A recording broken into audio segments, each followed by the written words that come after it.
ದೇವಸ್ಥಾನಕ್ಕೆ ಯಾರು ದೇವ್ರು ಮಾಡೋಕ್ಕೆ ಹೋಗಲ್ಲ. ಹೋಗೋದು ಬರೀ ಮಟನ್ನು, ಚಿಕನ್ನು, ಕಬಾಬು ತಿನ್ಕೊಂಡು ಎಣ್ಣೆ ಕುಡ್ಕೊಂಡು ಎಂಜಾಯ್ ಮಾಡೋಕ್ಕೆ ಹೋಗ್ತಾರೆ ಹೊರತು ದೇವ್ರನ್ನ ಒಬ್ಬರು ನೋಡೋಕ್ಕೆ ಹೋಗಲ್ಲ.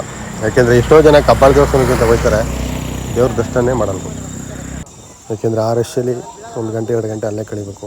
ಅದಕ್ಕೋಸ್ಕರ ಏನು ಮಾಡ್ತಾರೆ ಅಂದರೆ ಇಲ್ಲೇ ಕೈ ಮುಕ್ಕೊಂಡು ಹಣೆಗೊಂದು ಕುಂಕುಮ ಇಟ್ಕೊಂಡು ಊಟ ಮಾಡ್ಕೊಂಡು ಎಣ್ಣೆ ಕುಡ್ಕೊಂಡು ಬಸ್ ಕತ್ತು ಕೂತ್ಕೊಂಡು ಹೋಯ್ತಾ ಇರ್ತಾರೆ. ಇದು ನಮ್ಮ ಜನಗಳಲ್ಲಿ ಬಂದಿರೋ ಬುದ್ಧಿ. ದೇವಸ್ಥಾನಗಳಲ್ಲೂ ಅಷ್ಟೇ ದೇವರೇ ಇರಲ್ಲ. ಯಾಕೆಂದರೆ ಎಲ್ಲೋ ಪೂಜೆ ಮಾಡ್ತಾರೆ, ಎಲ್ಲೋ ಕಾಯಿ ಹೊಡಿತಾರೆ, ಎಲ್ಲೋ ಮಂಗಳಾರತಿ ಕೊಡ್ತಾರೆ, ಎಲ್ಲೋ ಕುಂಕುಮ ಇಟ್ಕೊಂಡು ಬರ್ತಾರೆ. ಇದು ಯಾಕೆಂದರೆ ದೇವಸ್ಥಾನಗಳು ಯಾವುದು ಪೂಜೆನೇ ಮಾಡಲ್ಲ. ಎಲ್ಲ ಖಾಲಿ ಬಿಡದೆ ಫೈನಲ್ ಅಂತೂ ಬಂದಿದ್ದೀವಿ. ನಮ್ಮನ್ನು ನೋಡ್ಲಿಕ್ಕೆ ನೀವು ಬಂದಿದ್ದೀರಿ, ನಿಮ್ಮನ್ನು ನೋಡ್ಲಿಕ್ಕೆ ನಾವು ಬರಬಾರ್ದ? ಇವರೇ ಮಾಡಿರೋದಕ್ಕೆ ನೀವು ನಮ್ಮ ಮನೆಯೊಳಗಡೆ ಬಂದಿದ್ದೀರಿ, ನಾವು ಬರಬಾರ್ದ?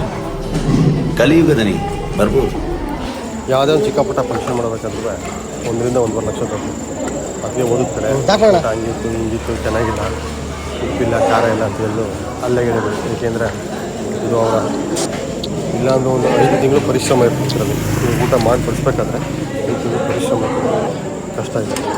ಮಟನಲ್ಲಿ ಚೆನ್ನಾಗಿ ಅದು ಚಿಕನಲ್ಲಿ ಮೂಳೆ ಇರಬೇಕು, ಅವಾಗೆ ರುಚಿ. ಎಷ್ಟೋ ಸರಿ ಮಾಂಸ ತಿನ್ನಬಾರ್ದು ಅನ್ಕೋತೀನಿ, ಆದರೆ ಮಾಂಸ ಬಿಡೋನೇ ಅಲ್ಲ. ಎಷ್ಟು ಕಂಡ್ರೆ ಹರಿ ಯಾಕೋ ಹೋಯ್ತಾ ಇರ್ತದೆ, ಬಾ ಅಂತ ಹಂಗಾಗ್ಬಿಡ್ತಾರೆ. ಕೊನೆಗೂ ಕುಮಾರಣ್ಣವ್ರು ತಣ ಹಾಕಿದ್ರು. ಚೆನ್ನಾಗಿತ್ತು ತಣಿನ ಸಾರು.